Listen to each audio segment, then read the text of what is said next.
A gift from the prophets is a stabbing. The transit reports clearly show Baral was on a personal retreat at the Dakeen Monastery in the week leading up to the Kendra Valley massacre. And Kai wins. Again. Hey, everybody, and welcome to The Seventh Rule with Cirroc Lofton. Oh, wow. Hello. And very special guest, Professor. Is it Professor or Doctor? Either one's fine. Professor Dr. Mohamed Noor. You didn't ask me that. Professor Cirroc Lofton. I prefer Dr. Cirroc, but it's okay. Next time. Dr. Cirroc, I like that. Yeah, it's a good. Doc Cirroc. That fits you well. So, only schooling in the way. That's the only thing in the way. So for those of you who don't know who Mohamed is, he was on one of our CNF episodes. He's a professor at Duke University, right? Tell him what you do, please. It's very cool. I think he's a dean now, right? That's right. Yeah. So right now I'm serving as Dean of Natural Sciences at Duke. So I oversee 8 departments in terms of their administration. But besides that, I teach and I do research in evolutionary genetics, mostly using fruit flies. Well, awesome. Fun stuff. And you actually just recently got a job with Star Trek, yeah? Yep. I'm doing a little bit of consulting work on the side. So it's been really fun doing that. Wow. As if he doesn't have enough work to do. He's a current employee of Star Trek. That's pretty awesome. Not an employee, it's just contract work, but yeah. Whatever. How you guys doing, by the way? All is well? It's a beautiful day out in LA. What's it like over in your neck of the woods? North Carolina is beautiful as well. Yeah, I just came back from a walk right before coming on the show. Great. Yeah. Cirroc, all is well for you on the west side? I mean, I'm doing what everybody else is doing, staying at home and washing my hands. That's our new hobby, isn't it? Yeah. Well, I think the handshake is officially outdated. We do this now. Yeah, we're gonna do non-contact for now. Great greetings. Yeah, for now and probably for a while until this thing. I think people are going to be a little bit traumatized by this in the future. Like even when this is all gone, people aren't going to want to like shake hands or hug as much as before because they're just this kind of like may have affected them to the point of saying, well, let's just let's wave or do this maneuver. You know what I mean? Like. I think it's gonna hang on a little longer. I think you're right. I think you're absolutely right. Yeah. One of the benefits is that we've really cleared up the pollution problem here in Los Angeles. It's like that's great. The clearest skies and the freshest air I think I've ever. In our lifetimes, absolutely. I feel like it's since like the 50s. I've nobody can realizes how blue the sky is until all the cars and the humans are out of the way. You can see the stars at night. You can smell that the air smells fresh. It feels like we're out in the mountains or just away from LA for a second. It's gorgeous. What was the city in Italy that had the dolphins come back in after everybody stopped going out with their cars? Venice, but that was debunked, I believe. Oh, it was a myth.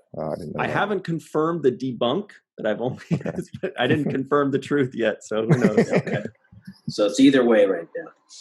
But it is true. We're seeing coyotes running around in LA. All the animals are happy. Animals are loving it. I mean, this is really actually good for everything in the world except for humans right now. Yeah.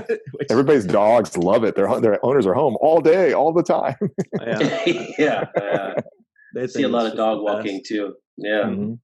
Dog walking. Kids are learning how to ride their bikes with their parents. People are spending like all this quality time. Yeah. Wish it was under better circumstances. It's a trade-off. Yeah. So today, I forgot to mention, we are reviewing Deep Space Nine Season 2, Episode 24, The Collaborator. This one is a very Bajoran government-heavy episode. Before we get too much into it, though, there was something I've always kind of wondered, and I feel like if Mohamed isn't the perfect person to answer this question, I don't know who is. And that question is, because you deal in evolutionary biology a lot, right?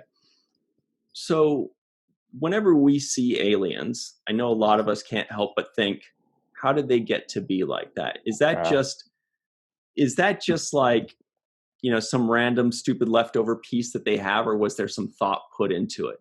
And one of the ones that kind of made me wonder is that the Bajorans, they look like humans, just like us, but they have this crinkled nose. Mhm. And I've never been able to figure out if or why that would be a evolutionary trait. And I feel like you'd be the kind of right person to theorize about that. That's a great question. So let's take the. Cirroc thought of it. He texted it to me. Oh, okay. Thank you for the credit. 2 thumbs up to both of you. So let's take it one step back. So you guys remember in the episode from The Next Generation, The Chase, they tried to explain why there's so many humanoid aliens out there.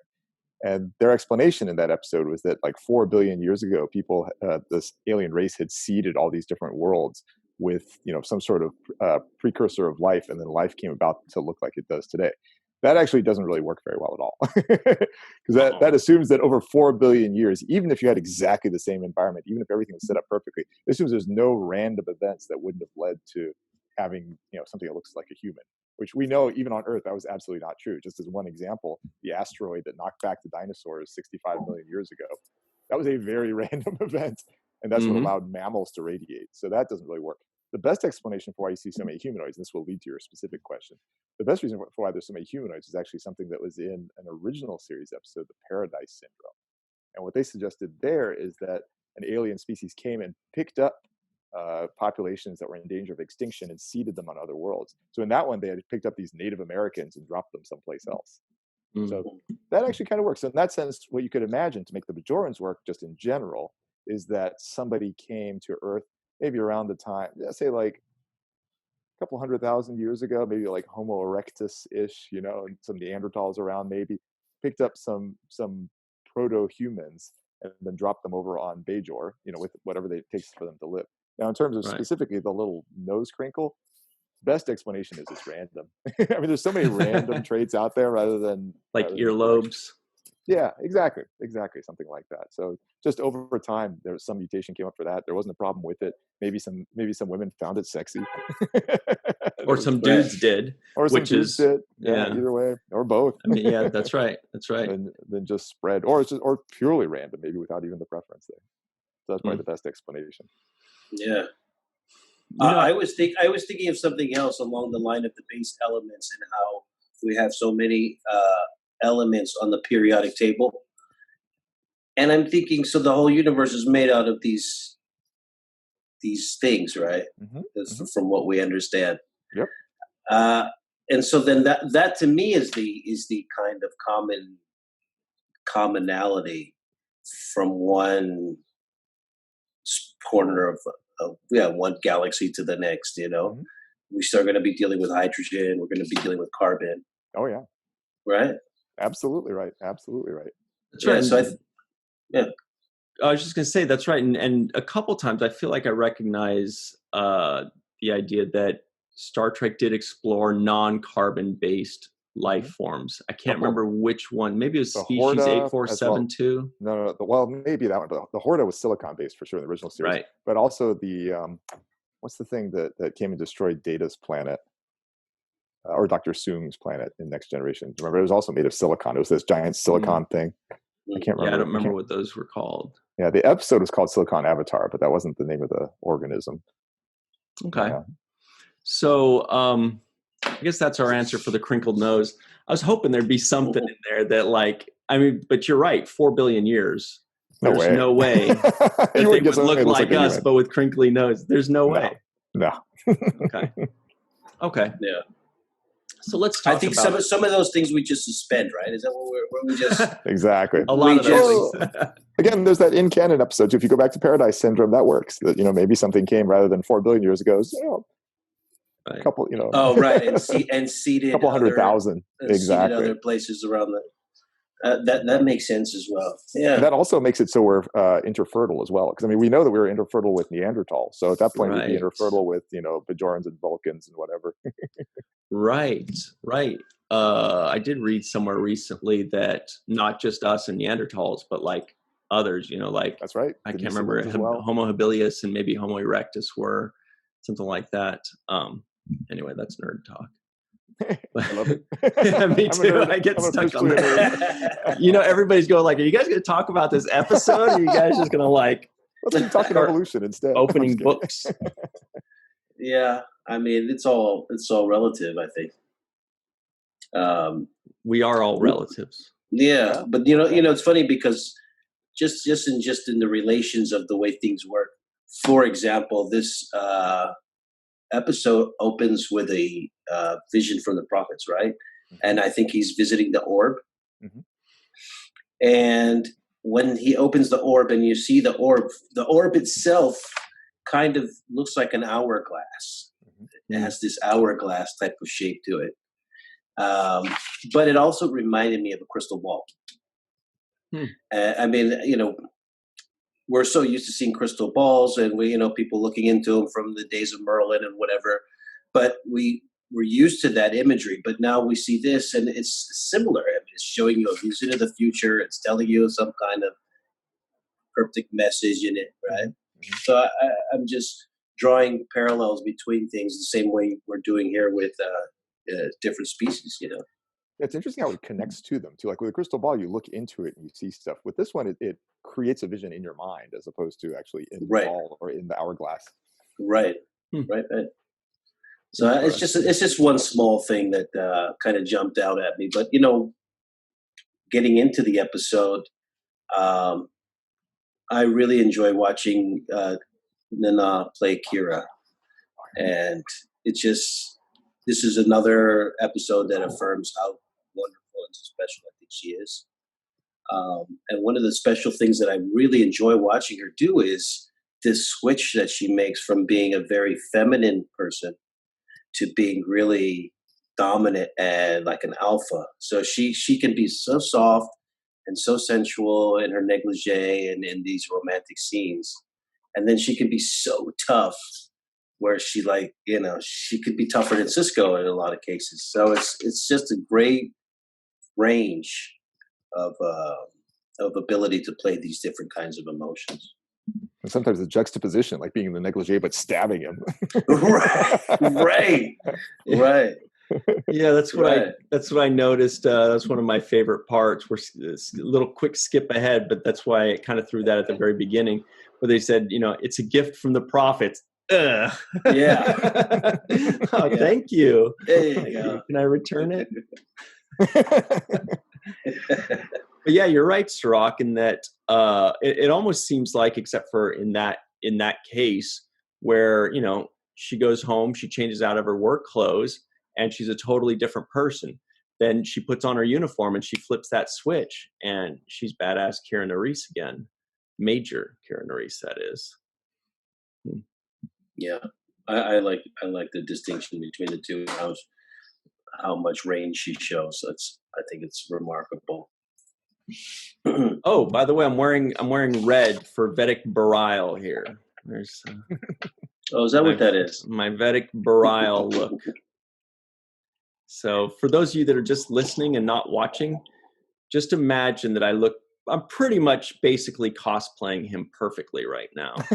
Anybody that's watching can confirm this, that I basically look, I don't want to say identical, but as close to identical as, most people would think I was him. But anyway. Yeah, kind of like my Kai costume too. Very Kai. So it opens up. Vedek Barile's having a dream, or his vision, and Kira's playing racquetball next to the staircase and kind of hitting that around, which is interesting because I don't remember seeing her play racquetball yet, but maybe she has already. I know Bashir and O'Brien did. And I don't even really know if that's racquetball or if they have a different name for it. Then she releases Prylar Beck. Was that his name? Prylar Beck. He drops down to the ground. I don't know. From the very beginning, I was like, "Oh boy, this is going to be one of those confusing episodes." For me, I'm like, "Uh-oh." When it starts talking Bajoran stuff, it's kind of confusing. But it really wasn't confusing. It was very methodical in the way that it did its storytelling. Cirroc, what were your very first impressions when you started watching it? Were you like, I can't wait to just dive into this one? Well, initially when I started watching it, I thought we were in the mirror universe. because Kira was, playing racquetball. So, so of course, so, naturally. So I said, "What's going on here? This is not normal." And then I instantly said, "Okay, this is a dream sequence." And then obviously it was revealed that it was this vision from the orb. But so yeah, it was kind of one of those things where I was a little bit, okay, where's this going? What are we seeing? Trying to figure it out just like everybody else. And they also had this kind of layered, like, revealing of the story. And we've done this a lot on DS9, where a character comes in and there's a lot of backstory that has to be kind of shuffled through in order to get to the meat of it. And I think that's one thing that DS9 is exceptionally good at. We saw this with the episode with The Wire, with Garrick, him having this backstory that had to get worked out through all this dialogue and shuffling around and finding the truth. Right. And we also have the same thing in this, where they're, is he telling the truth? Is he not telling the truth? Where is the truth? And that's one thing that we really discovered in this show, that the truth is not as plain and factually as a 1 + 1 = 2. It's a lot more variance in there. There's a lot more information that informs you on why decisions are made and why things happen when you do. That's very true. Now, Mohamed, were you as surprised about the truth upon your 6th viewing? So I'd obviously seen this episode multiple times before, but I didn't actually remember what the outcome was. So I was very surprised at the very end. I thought, wow, I didn't remember him being a bad guy. Same thing, same here. Like I didn't remember how it ended, and then when you see the end, you're like, huh, that doesn't seem to fit the character I remember, right? Yeah, exactly. But actually, my initial reaction was exactly the same as yours, where they had Prylar Beck, and I'm like, wait, am I supposed to know who Prylar Beck is? I don't remember who Prylar Beck is. Right. So that was what I was trying to figure out as well. And then it was interesting too, because they go through this whole long thing, essentially that benefits Vedek Winn, right? Yeah. All of this whole playing out of things and taking up for other people like he did with Kaiopaka, really just lends itself to the story, which is what they really wanted, was to see Vedek Winn elevate into this position, right, of Kai. Yeah. So that Kai wins. Yeah. Well, Cirroc's like, I didn't laugh the first time. I'm not going to laugh the second time. I can't do it. Sorry. Yeah. But it was, what that one gave us was, if you'll recall a previous episode this season in which there's like a symbiont initiate that comes to see Dax, so that he could get approved by her. I don't remember exactly what his name was. But what it ended up doing was it ended up teaching us more about, the Trill culture and their way of life and how things go. And this episode did that for Bajorans, is that it kind of taught us, okay, these are kind of like their elections. This is how they work things out. Here's some of their history too, and that's really cool.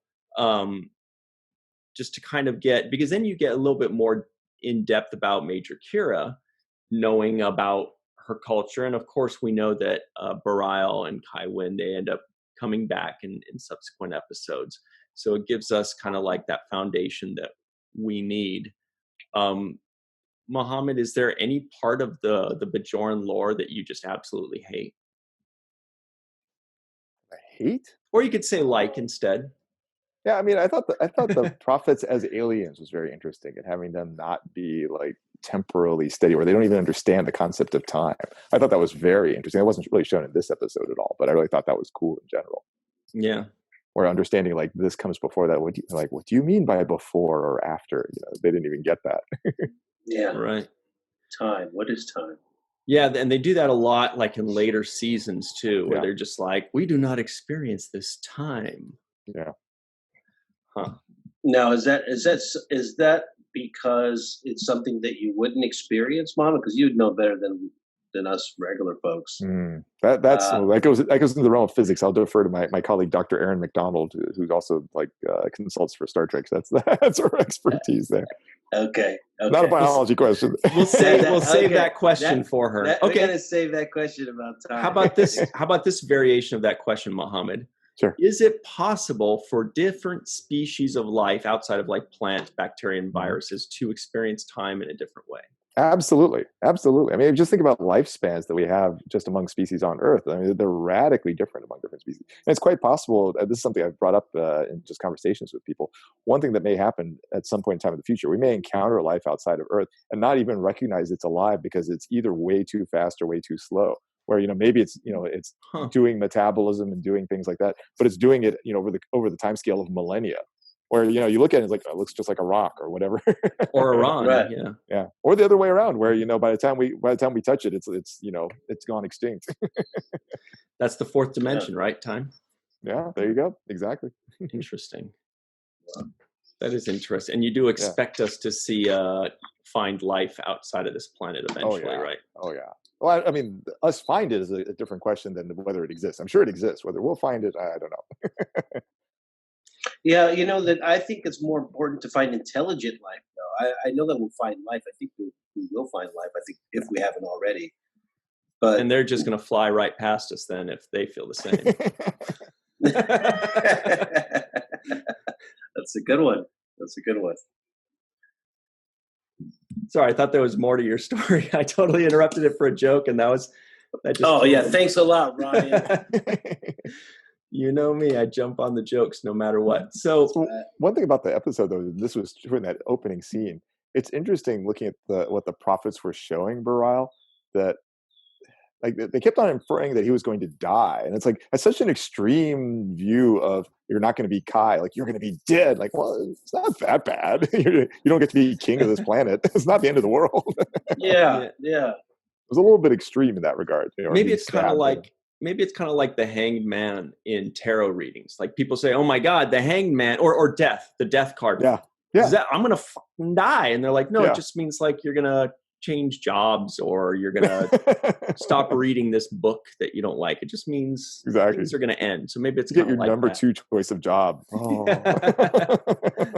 Now, have they showed that that's how they communicate though in the past? Are they usually the prophets that cryptic about things, or are they more like direct in their visions? I thought with Sisko they were kind of more. We're sometimes more direct. More direct. Yeah. Good question. Maybe they just hadn't. Because if we're working with what we've seen so far, maybe the writers just hadn't developed the prophets fully yet. You know what I mean? Like it kind of just evolved as time went on, or what we perceive to be time. But yeah, it does seem like they kind of communicated a little bit differently from season 1 to season 7, right? But the one thing that stayed the same with them, at least with Sisko, and we're kind of going off track, but was that they would inhabit the bodies of other people, right, to give these communiques. And they did that still with when they do the visions with the orbs. They talk through familiar faces. Mm-hmm. That's true. That is consistency. So the other thing I needed reminding of was where the last time we saw Vedek Winn, and they remind us in the episode, right? I think Sisko says, last time you were here, you told me to go screw myself, right? Get out. Yeah. And he's like, so now do you think the Federation is, you think we're all right over here at the Federation? We're doing the right thing. So I thought that was interesting. That was true with Kira. Sorry. Yeah, with Kira with the whole like increasing security and things like that. Well, it's not for you because the last time you were here. Right. Exactly. And it's a long gap between the last time they were there as far as from me watching, so I kind of needed that kind of refreshment because I didn't remember exactly the note that they left out on, That was well done. Yeah. Thank goodness Star Trek told us that too, because otherwise I would have been like, how did they leave off last time? Probably on a sour note with Vedek Winn, probably on a sour note. Odds are. So we're going to go to a quick break in just a second here. When we get back, I'm going to throw out a bunch of the trivioids that didn't make the cutting room floor. They don't get any better than the first three, though. Maybe one does. Wow, they don't get any better than that. I know. You got to set the bar low today, okay, guys? Yeah, okay. But we're going to come right back with the seventh rule. Hey, everybody, and welcome back to the seventh rule with Cirroc, Lofton, and very special guest, Professor Mohamed Noor of Duke University, superstar champion, really smart and fun guy, by the way. Speaking of fun guy, we said some things about the mycelial network earlier, but that was off the air. Off the record, too. That was a mushroom joke. So real quick, the trivioids that didn't make it. Vedek Winn tells Kira to put some respect on it because she said next time you come back, it would be wise if you had a little bit more respect or something like that. We all kind of raised our eyebrows like, oh, I don't know. I loved her face as she said it. It went from very kind to very angry, just as she was saying. The delivery was excellent. You're right. It was excellent. And she did a very good job carrying this episode as well, doing her part. Louise Fletcher, who's a really talented actress. And I thought she's great at playing we talked about the Gul Dukat type of personality where they're coy, they're friendly to a certain degree, and then they can turn on a dime and just turn wicked. And now we forever can hear the words "my child" and just think of yeah. God. But I'm trying to convince my wife to cosplay as Kai Winn. That would be so She awesome. will not do it. She won't do it. No. She will not do it. We also too evil. We also had Kira loves Bareil because remember she said that. And by the way, we'll go back to all these things, but it seemed like that was the first time that Odo was jealous. He was had jealous. A little flinch in there, right? Yeah, he was jealous. Very noticeable. Also, Quark hates Payday. I hate Payday. No, that's a good one. That was a good one. You could have used that one. That could have made it. A gift from the prophets is a stabbing. We know that. Then there was a really long one about the transit reports that I just thought was a really long and weird line. I noticed Nana kind of had to take a break, because it was such a long. She said the transit reports clearly show Bareil was on a personal retreat. Because I'm like, that's a mouthful right there. I didn't even understood what that meant at first when I first watched it through. I was like, what does that mean by transit reports? And I realized later, like rail or something like that. Exactly. Right. Yeah. And Kaiopaka sacrificed her own son to save 1,000 people. That's not funny at all. Anyway, so and before we finish talking about this episode, Cirroc was asking Mohamed exactly what he does with Star Trek or how it goes about. You guys want to talk about that? Yeah, I just wanted to ask, if you were on the set, hands-on, saying, hey, no, put that down, do that. Or if it's more like, they send you stuff, just the process of how you consult on the Star Trek. It's a great question. I mean, I wish I was on the set, but no, it's everything I've done has been remote. So essentially what happens is I just get an email from one of the showrunners or one of the writers saying, we have this problem. We need to get from point A to point B. Can you science us out of this problem in terms of what could be happening to make that work? So I'll compose a little bit of something and send it to them. And then there'll sometimes be a little bit of back and forth. They'll say, well, that's not exactly what we're looking for. Maybe something that involved a shuttlecraft. I'm just making this up. It's not real. Sure. Something involved a shuttlecraft. I'm like, oh, okay. So then I'll compose something else. The other thing they might do is they might send me a couple of lines of dialogue and say, is this the way it would be said in this context, or could you change the lines to make this work? And I'll say, sure. And I'll, do a little bit of digging on my own. Sometimes I go on to, there's an online database of all medical journals called PubMed. I'll often go onto that and look up some stuff because I want to make sure. Yeah. What a great name. PubMed. So I'll go onto that and I'll sometimes check myself too, because I want to make sure if it's not something right in my subspecialty, I'll look up things there to, double check that this is accurate. Brilliant. Yeah. That's awesome. Fun. I really enjoy it. Are you allowed to say problems? Are you allowed to say which shows they're contacting you about? I'm not sure if I am, so I probably better not. But I'll say that nothing I've consulted on has come on TV yet, so that's a safe way of putting it. Great. Oh wow. So is that like one of the awesome things that you get to be affiliated with this, and now you're the point guy on this? I mean, that's pretty. I'm not the only consultant. Dr. Erin McDonald is actually on retainer, so they go through her a lot. And then it's just if they have a biology kind of question, they'll then reach out to me for questions. That's more on contract work. What would you have said? What would you have said if you were working with them 20 years ago and they said, "Okay, so we're going to go to Warp 10, and oh my God. and Janeway and Tom Paris are going to make lizard babies. How will that work?" I have a story about that. Do we have time? I have a story about that particular one. I think we do. Okay, so there are these things called predatory scientific journals. So for most of the time, like if you do a scientific experiment, you do the study and you send it to a reputable scientific journal, and then some other colleagues, some other scientists will look it over. They'll say, no, this isn't really, you're over-interpreting the results, you're under-interpreting it. And they'll add a lot of feedback, and then you get to publish it in a journal. And that's how people find out about science. So these new things called predatory journals, and what they do is they basically just take whatever you send them, they ask you for an amount of money, and then they just put it out there. They pretend like it's real science, but it basically hasn't gone through any sort of review. So somebody, can't imagine who, sent a paper to one of these journals. The authors were Thomas Paris, Catherine Janeway, Valana Torres. No way. That's great. And what it described was basically, if you go through the results section, it's basically scene by scene what happens, what you just described, but using science speak, so it's not so obvious. And they got away with that? It published? Yes, they got print. They got it put in print. If you actually just Google fake Voyager paper, you can see news stories that came out about it after the fact. But that's somehow brilliant. They never figured out who did this. Wow, that's so cool, dude. Oh, wow. Yeah, that is pretty cool. I want to know more about these random stories about people who we don't know.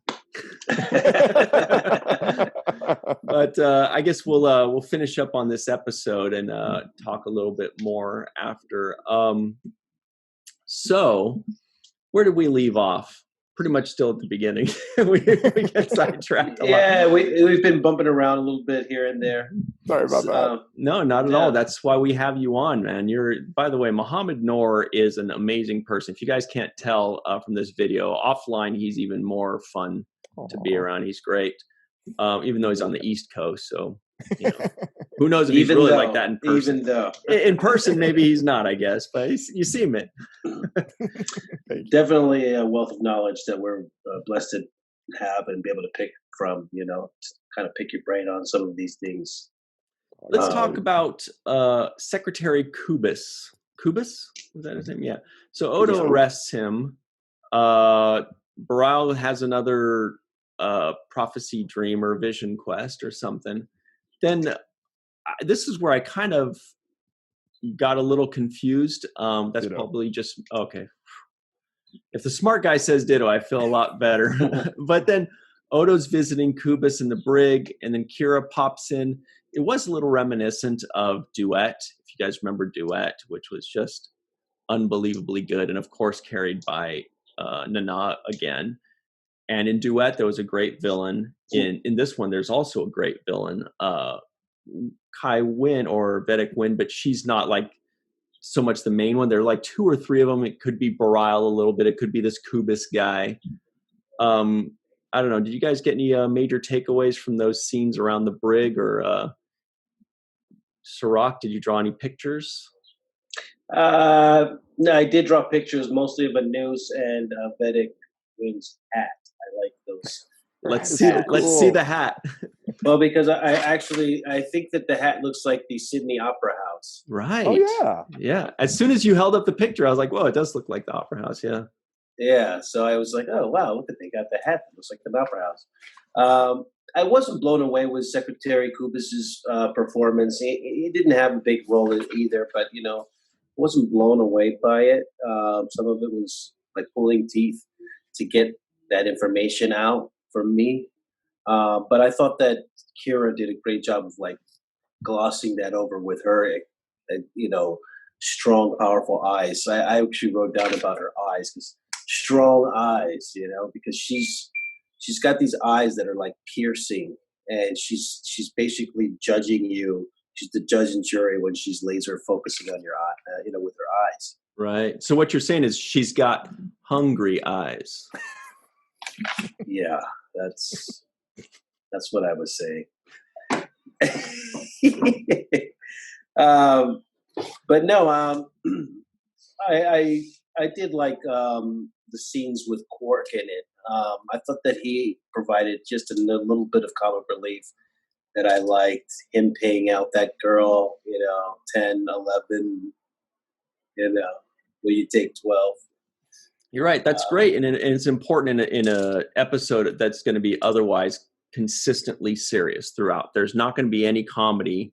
very little. When Sisko's talking with Winn, there's a little bit of that where he's like, well, we kind of got security because, got to up our security around you. That's funny. But yeah, we need those little quark breaks sometimes, right? Yeah. The other thing is, to me, is, in the past, we've seen Quark kind of get away with murder a little bit. So he's been very mischievous on the station, and we've kind of asked ourselves, how come he didn't get in trouble for some of this stuff, right? Like, some of it was borderline, selling weapons and all this stuff. It's borderline you should get in trouble for, and he doesn't. And in this episode, we actually see him being asked to do something that would get him in trouble by the very people that would be the ones punishing him. So I thought that was a nice little twist right there. He says, isn't that illegal? That would be illegal. Naivete there. Yeah. They'd shock. Exactly. And then it's funny too that we have a science officer, we have Odo, we have O'Brien, we have all these guys that are really smart, but the guy who runs the bar knows how to hack into everything. He can hack into anything, any database, Oh yeah. I like that. So I had a question about the Secretary Oak's testimony. Was it? So I was trying to reconcile that with the ending. Like, so what actually happened? I was trying to put that whole thing together. So we know that Baral was away, and then he was called back right after the massacre. And then, assuming the testimony is true, he goes and talks to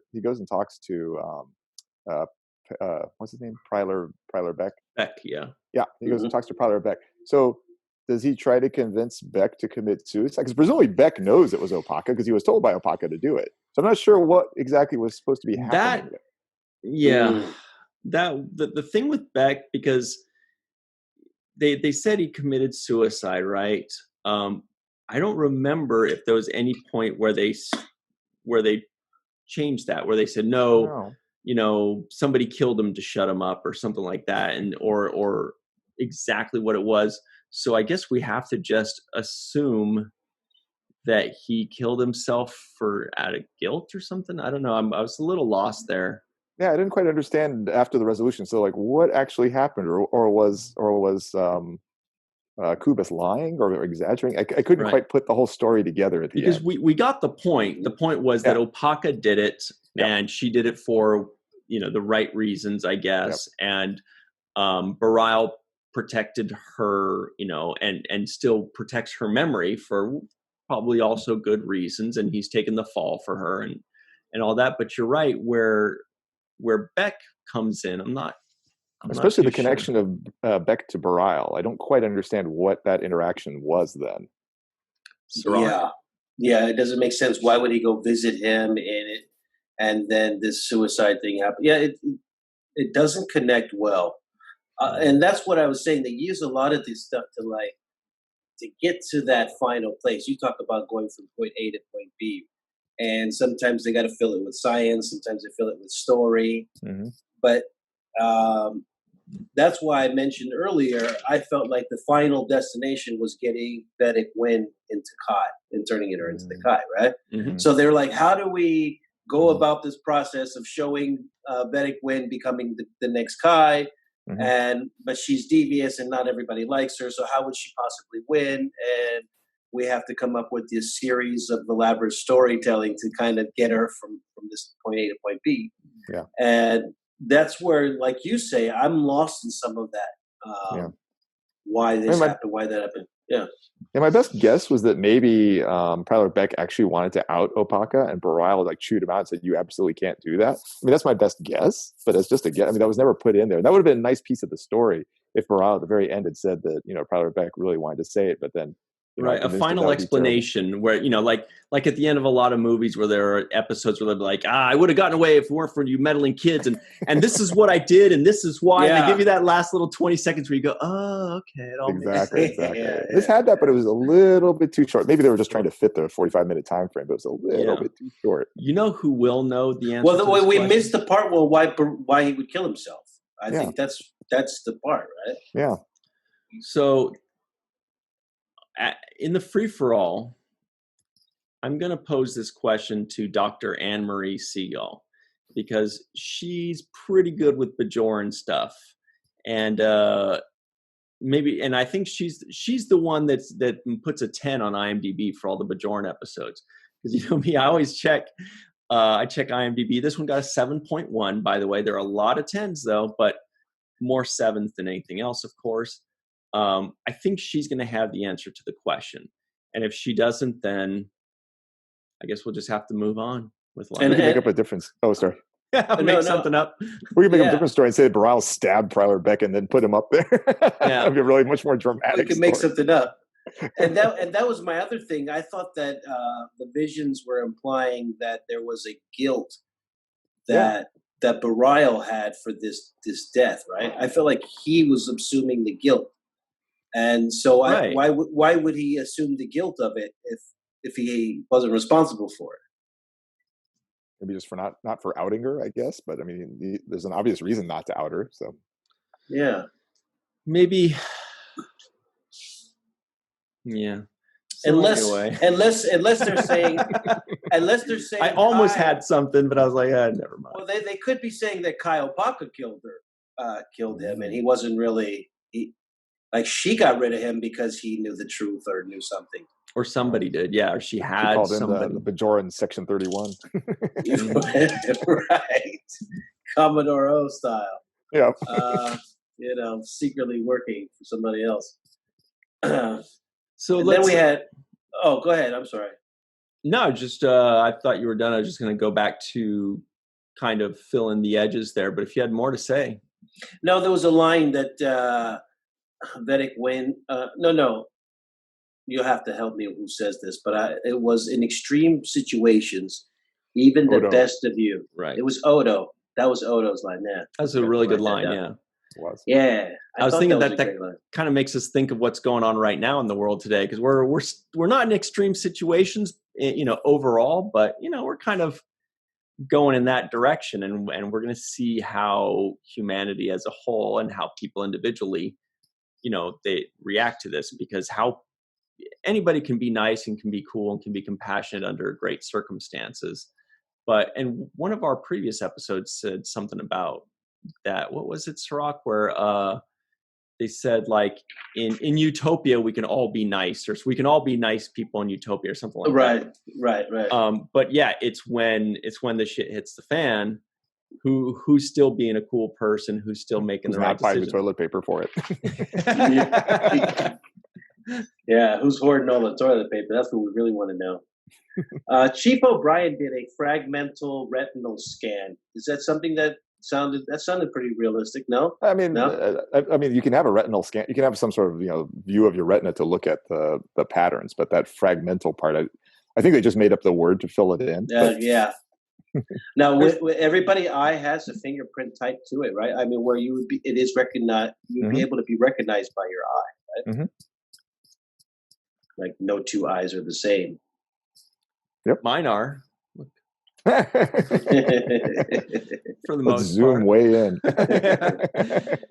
No, but yeah, like as Mohamed said, it seems like sometimes Star Trek thinks, this term sounds a little too plain. Let's add an extra word in there. Let's add especially quantum. Yeah, they love to throw in quantum or inverter or flux. Yeah. They also add little bits of so you have lithium, so they'll have dilithium, or titanium. Let's have tritanium, or triticale. They'll have quadrotriticale. I've never heard of that one. Yeah, or triticale it's like wheat, so it actually fits the quadrotriticale. But the joke I like to say is they also added Zachary Quinto. No, just kidding. Sorry, bad joke. That was a science joke. Sorry, but the di-tri-quadro. Yeah. Get it, Cirroc? You get it, Ryan? No. Sorry, that was bad. My jokes are like, for my jokes, they got to be way down at like a 2. No, we need Anne-Marie here to get that one. Anne can get that one. That was her level right there. Yeah. Me, that was right over my head. No, sorry. That was my bad. Zachary Quinto. No bad. Because he was doing di, tri, quadro, and then quinto. Okay. See? No, that was pretty good. That's a good one. The moment's passed now. I already lost it. So we've got a little less than 10 minutes left. Let's hammer through the rest of this episode for the people that are listening to this specifically because they want to hear us review this episode. And they're like, you guys keep talking about science and I want to hear about Bajorans. We're like, well, you're wrong. But anyway, so, oh yeah, in my notes I did say that Beck and Kubis were buds. And it said Beck killed himself to protect his superior that ordered the massacre. So that might be the answer. Now they said originally that was Bareil, but maybe he killed himself to protect Opaka. But I don't know why don't know why he would need to kill himself to protect her. Maybe he would think that people could beat out the truth out of him or something. I don't know, but does that work? Sounds good. Yeah, the thing that bothers me is that I think that this is not a controversial decision to basically sacrifice 10 people for the good of 10,000 people. And so I don't see why you would have to cover it up or hide it in any type of way, except the fact that her son is involved. And so, she was basically authorized her own son's killing, right? But the idea of the good of the many outweighing the good of the few is not unusual or uncommon, and it's something that we're always kind of going to go by, right? Mm. Yeah. So what was Akira's comment when she confronted Bareil with something like, you should have found another way, or something like that? I wonder if she's still going to love him forever, because they sure are. She just said she's in love with him. By the way, Odo, so we touched on it a little earlier, but that was our first hint. And I don't remember it being in the second season. I thought it was later on, but apparently our very first hint that Odo's got a thing for Kira because she says, I love him. And his harumph turns into a harumph, like there's a pregnant pause there. Yeah, exactly. Yeah. And she's like, what's wrong? He's like, oh, I don't know, grumble, grumble. And he kind of changes the subject. But I guess that was our first hint that he likes her, but she didn't pick up on it. No. So that scene where Kira confronted Bareil, when I was rewatching it, I noticed Bareil, until the very last sentence, never actually confessed that he did anything. I thought actually that would have been an interesting writer's thing, because the last sentence he said was something like, I couldn't let that happen. If he had just said instead, that couldn't happen, then in theory, he never actually confessed to doing it. So all the rest of the statements were much more general, like this was the situation, blah, blah, blah, blah, blah. Mm. It was interesting that he actually did confess to doing it when that was a lie, as opposed to if he had just said that couldn't have been allowed to happen, she would interpret it. We'd guess, we'd assume, yeah. Yeah. Huh. Well, then I guess we should write for them. I just wasn't aware. I wasn't aware that this relationship was going on all this time, because once again, it seems so long ago. The gap in between the last time we saw him and Kira together and now. And yeah, they were getting close and it was getting hot and heated that last time. But it's been a while, and it's been a few episodes. I almost want to say 10 or more. Yeah, seems like it, yeah. Yes, and we haven't seen Vedek win at least 10 or more episodes, maybe. We haven't seen her lose. Exactly. And so it felt like they were picking up. It felt like a second part of a two-parter that had a 10-week window in between or something. So it's like I was trying to catch up and like, where was I? Where were we? Okay, yeah, that's right. They were together that last time that, it was kind of getting hot in between Kira and Bareil, right? And then no mention of it for a long time. And then here we are right back in bed together. So that was the kind of thing for me that was difficult. The same applies to Vedek Winn and how long the stretch was when she had a fallout with Sisko and, the school kids. It actually reminded me of Aron Eisenberg and I, talking about it in this podcast when she came to the school and we were all talking about how come Aron wasn't there. And the kids and you remember, right? Absolutely. We're like, this would have been a perfect episode for some Nog. Right. And so that's how long ago it was that we haven't seen her.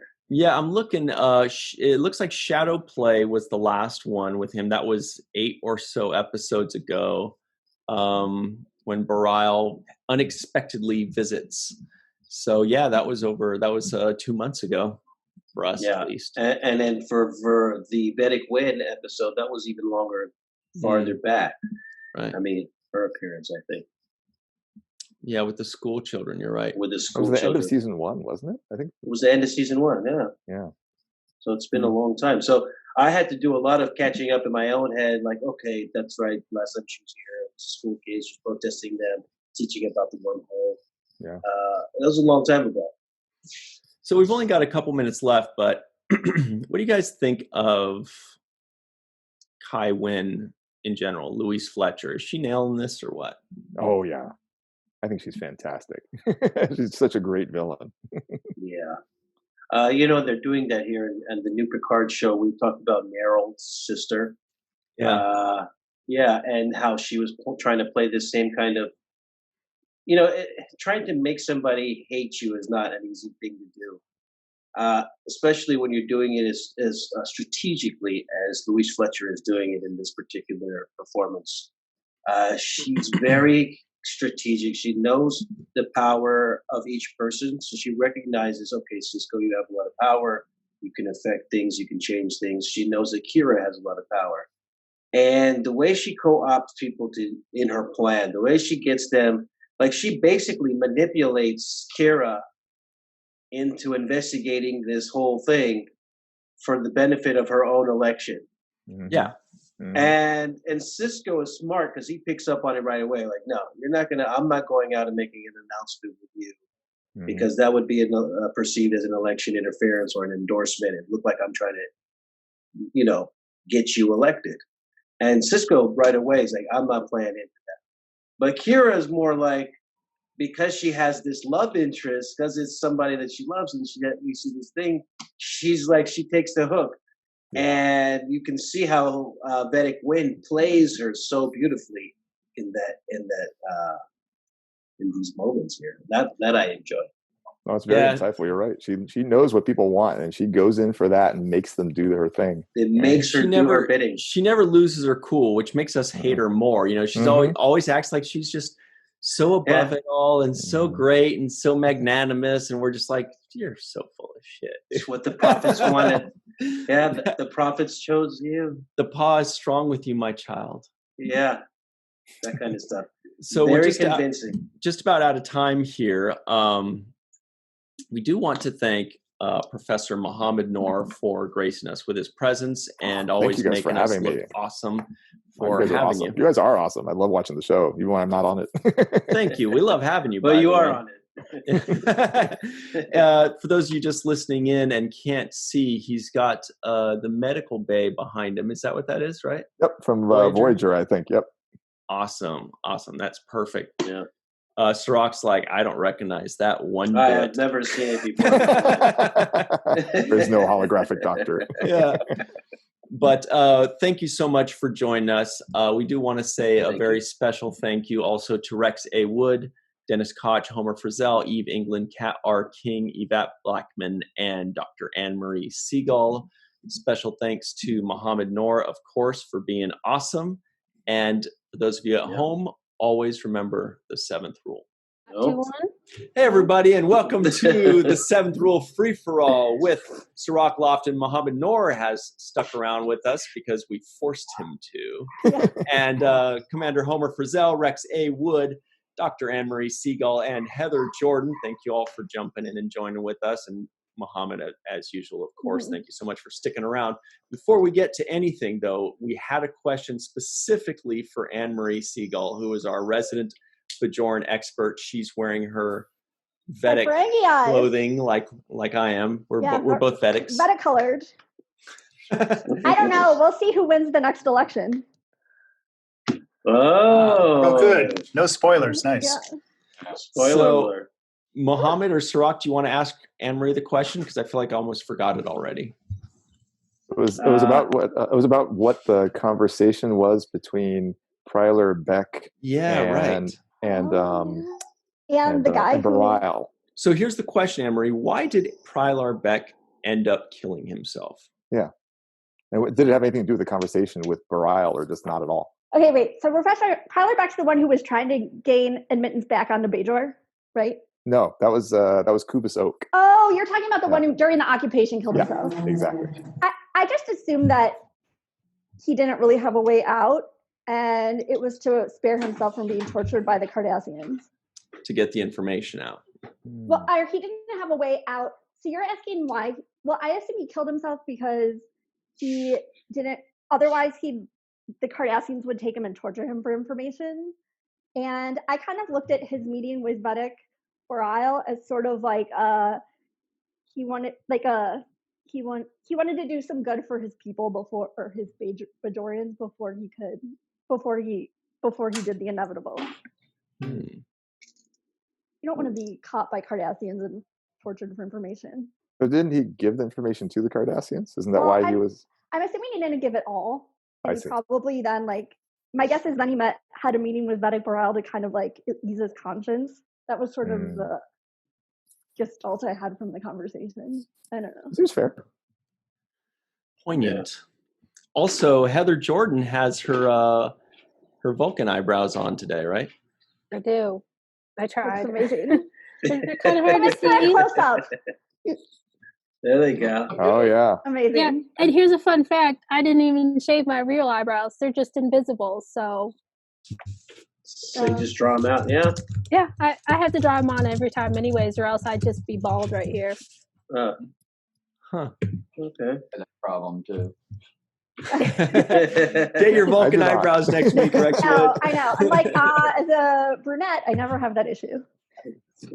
Yeah, I know. It's the curse. I have blonde eyebrows, pretty much blonde hair everywhere except for right here is red. So, it's fun. How are you guys doing, Homer and Rex, by the way? Rex and I, we're doing great. Right, Rex? Yes, we are. We're fantastic. Yeah. With Jake Sisko looming over his shoulder. I love that. Right. My buddy Jake. Oh, it's perfectly lined up. Get right here.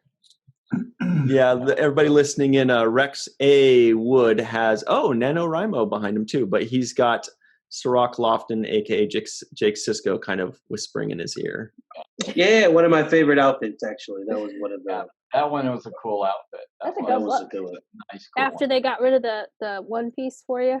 After the onesies, the zip up in the back onesies. Kind of reminds me of Michael Jackson a little bit with that gold vest. Yeah.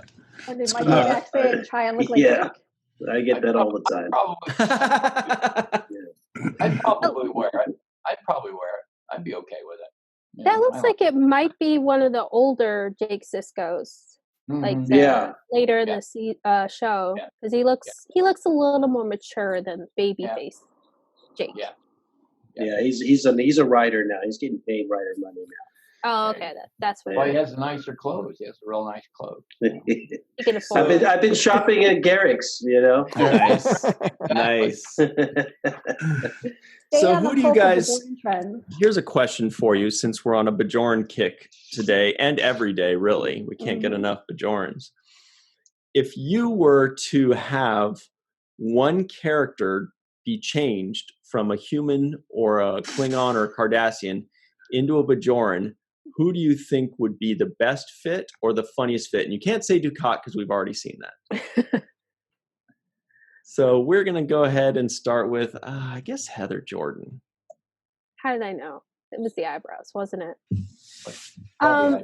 You know what? I'm going to go with, this is tough. I want to say, can I do a tie? Yeah. I want to do like Picard and Janeway. Huh. Picard is already a great friend of the Bajorans. Good. Yeah, but you'd be that to works. See that, then those two people.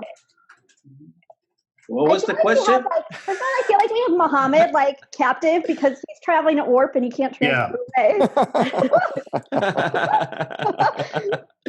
He's going backwards though. He's going reverse. Going backwards. You know what? You're with your backdrop there. What was the name of that movie that the guy gets put into the sleepy place or something? He gets put into the sleepy place. Yeah, remember there was the girl. She had the tea. She was mixing the tea around, and the guy fell into this sleepy place. What was it called? It was a new movie. Need a little bit more detail. I think it was called Get Out. I don't know that. Oh, Get Out. That just from Jordan Peele. Jordan Peele's movie. Yeah. Oh yeah, I haven't seen it. That was just a year or two ago. I don't Nobody here has seen that movie. But you love Sleepy Time tea.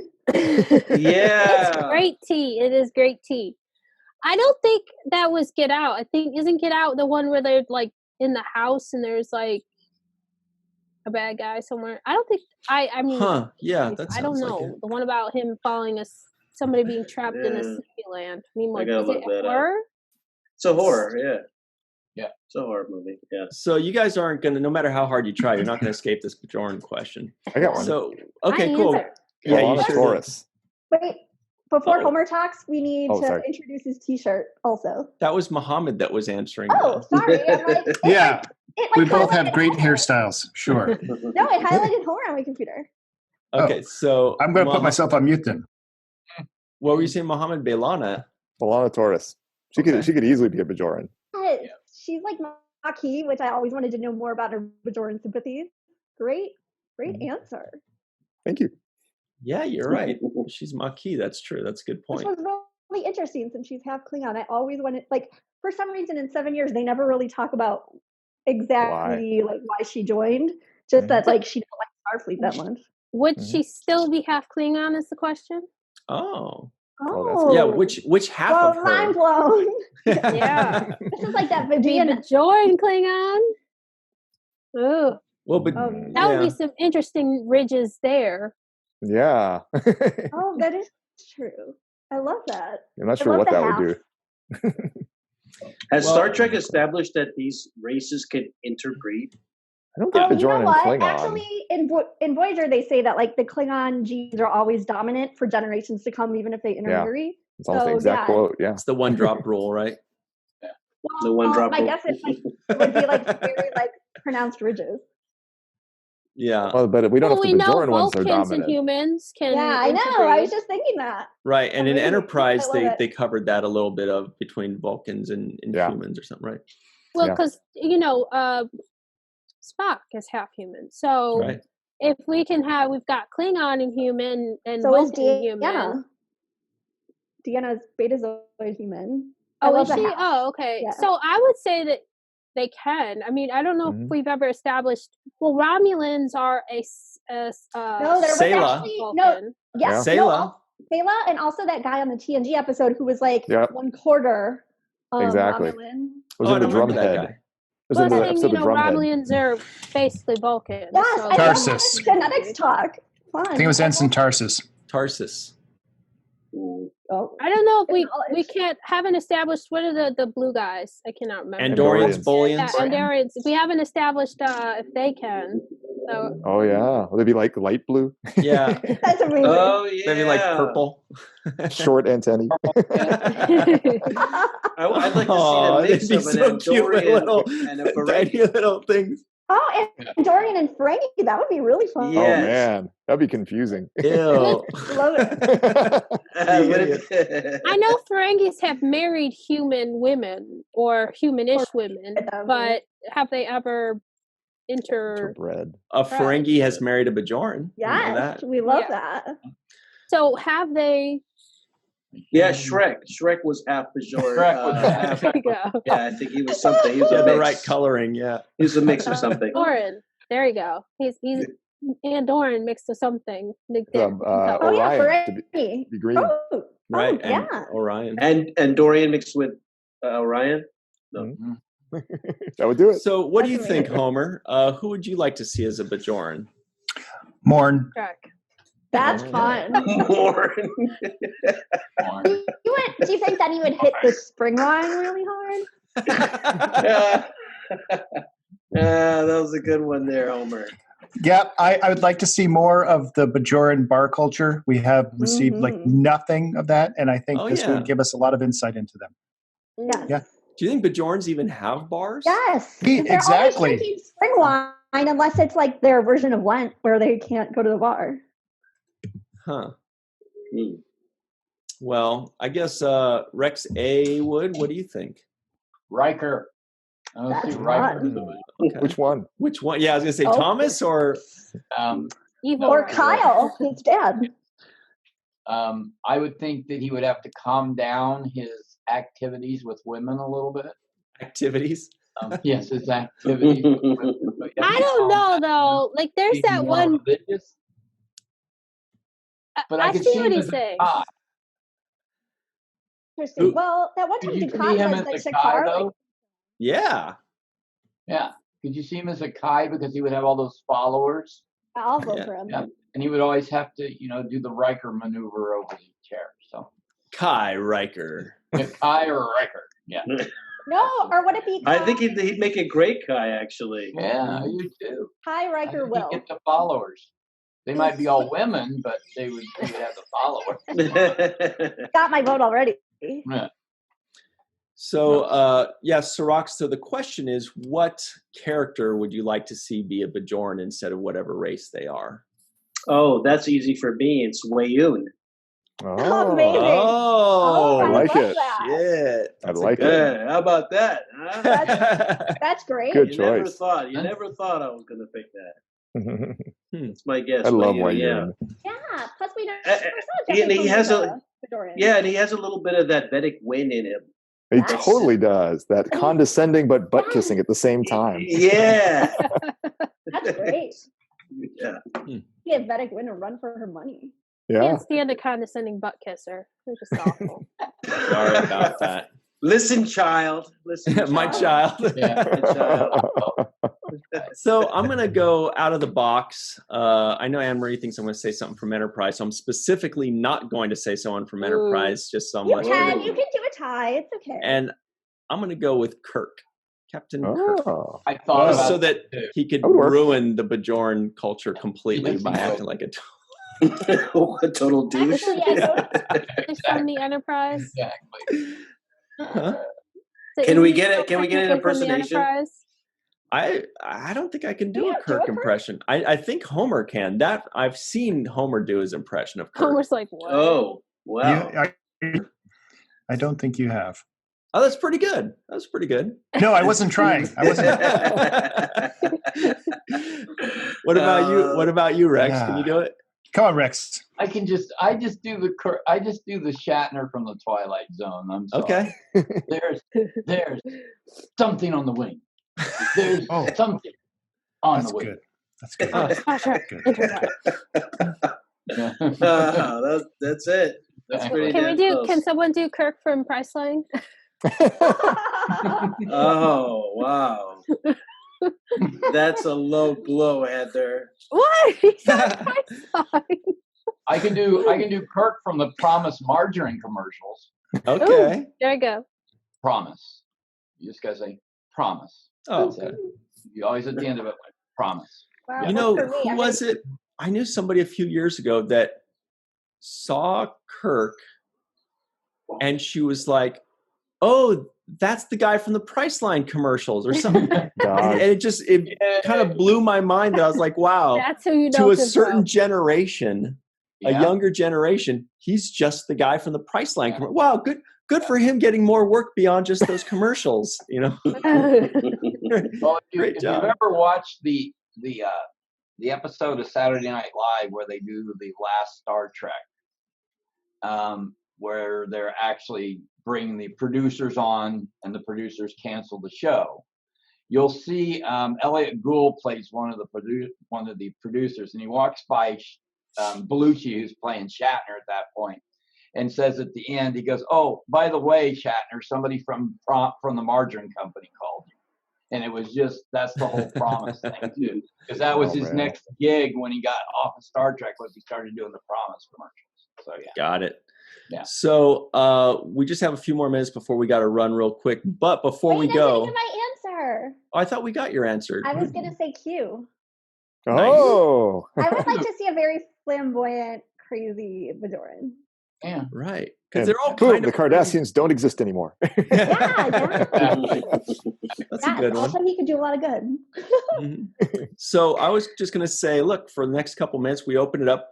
We've got Mohamed Noor here, who's pretty much a genius. So if you guys have any science-based or biology, I have one already. Oh. Which I feel like if Mohamed Noor had been there already, Picard would not, like, I loved Picard. It was amazing. It could do no wrong. But there was one part where they talk about Mr. Vup and they talk about Mr. Vup, that, like, on that reptilian guy that had the sensors. Rag. Smells. But I felt like it was really cool where they were going with how many olfactory receptors. Oh yeah. And said olfactory receptor genes, which then like kind of negated the coolness of how many he had, because like that's what mice have basically. Like.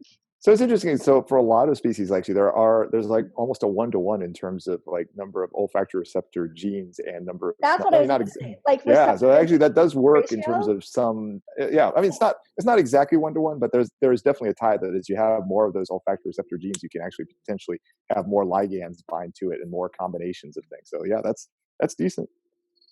Interesting. I love that. Yeah. I love receptors. They're my favorite, especially anybody else. Niacin. No, I like receptors too. They're so cool. They're my favorite thing. Actually, they get studied a lot in fruit flies. So I work on fruit flies. They get studied a lot in fruit flies because they have a much simpler, set, smaller genome, all that stuff. So it works a lot better than in mice or humans or something like that. What was the most surprising thing that you ever realized, discovered, or learned about fruit flies? That I discovered personally about fruit flies? So probably the paper I have that's been talked about the most is very inside baseball. I hope that's okay. Yes. So on chromosomes, you know what chromosomes are. So all your genes are along chromosomes. If you look between species, often there's like big stretches of chromosomes that are flipped. And it wasn't really understood why. I mean, it's understood that could happen, but initially when this was first discovered, say back in the 1930s, it just seemed kind of random. But whether that had anything to do with why different species often differ in that. So some of my research back, this goes back to around 2001, but we've continued to work on it since then, is those flipped areas. If you have species that actually make hybrids, those flipped areas actually can't exchange genes. So it actually helps species maintain their distinction, even if they're hybridizing a lot. So it's like mules can't reproduce even though they're hybrids? With mules and horses, it's a different problem. They actually have a different number of chromosomes, but it's the same concept. Yeah. But having those inversions helps the species. Like normally, if you could fully interbreed, then you'd think after a while you swamp away any distinction. You just have a continuum. But by having these blocks where you can't have any exchange, it makes it so the two types actually are retained. So it remains distinct between exactly. two species. Exactly. So the two species then can persist for tens of thousands of years from there. Actually, I was thinking about your fruit flies the other day because with all the quarantine. Because obviously, who doesn't?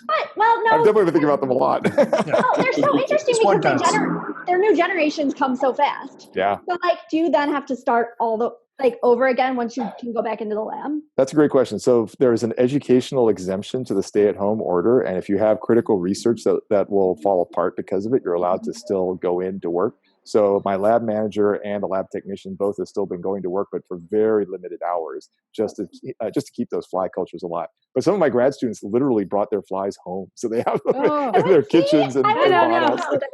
Amazing. Fruit flies, man, they can be a nasty infestation. So I don't know if I want to bring those home. I prefer to call them Drosophila, whatever. It sounds cuter. Yep. We get fruit flies in my house every summer. It's pretty balanced. So then they're not as cute. No. At this point, we don't even notice them. They fall in our food, and we still just eat it like whatever. Oh no. We see them all the time now, so we're just amazing. So that's all the time we have, friends. If you want to talk more about fruit flies, stay tuned for next week. And Rex did a head movement that meant he wasn't in agreement too much. But we do want to thank you once again, Dr. Mohamed Noor, for joining us and always being so fun to talk to. Thank you very much for having me. I had a blast as always. Awesome. And also for Homer Frizzell, Rex A. Wood, and Marie Segal, Heather Jordan, Cirroc, Lofton, Russ Hasledge, the Superman in the Sky, Aron Eisenberg. I'm Ryan T. Husk, and always remember, seventh rule. Good clap, Mohamed. Nice, I see it.